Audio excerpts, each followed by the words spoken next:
Ilang sandali pa nagsimula na ang anunsyo ni Kuya. Housemates, ngayong araw ay magaganap ang inyong unang group formation. At dadaanin natin yon sa pamamagitan ng tulong mula sa inyong principal na si Ma'am Castro. Ang task na ito ay tatawagin kong Reverse Class Picture.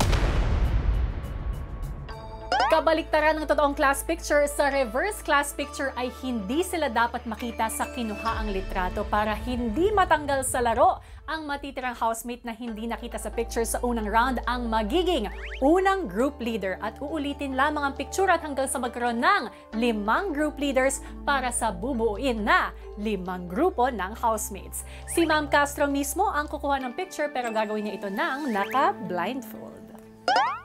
Magsusuot sila ng colored ribbon bilang guide kung sino ang mahahagip sa litrato. Maya-maya pa, nagsimula na ang unang round. Ma'am Castro, are you ready? Yes, I'm born ready. Class, humanda na rin. Okay. Ready? 1, 2, 3. Are you ready? Yes! Okay. 1, 2, 3. Ready na ba? Yes! Okay. 1, 2, 3, go!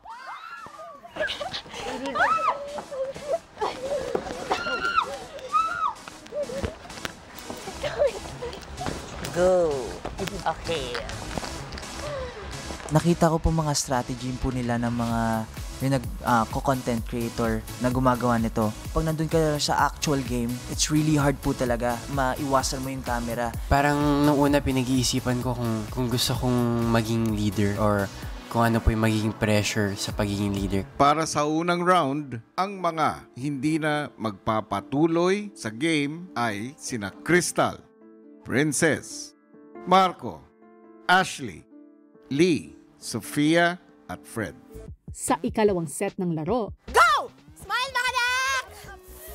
Woo! Let's go, Ma'am Castro! Siyempre, ginalingan ko po talaga sa pag-iwas po sa camera. Pero honestly, kuya, ang hirap po talaga. Grabe. Dasal na lang po, kuya. Okay na, nakuha na ako. At narito ang resulta. Hindi na magpapatuloy sina Inigo, Heath, Clifford, Eliza, Rave, Caprice, and Miguel. Oh my God! I feel like just not the face.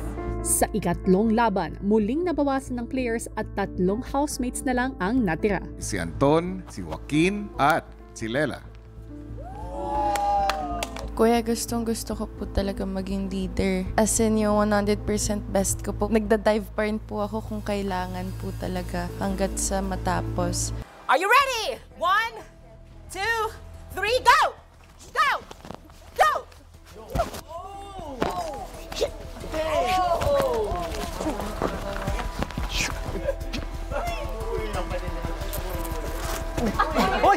Competitive po ako pag sa mga laro. Ayoko po talaga maging leader. Para sa round 1, hindi na magpapatuloy si Lela.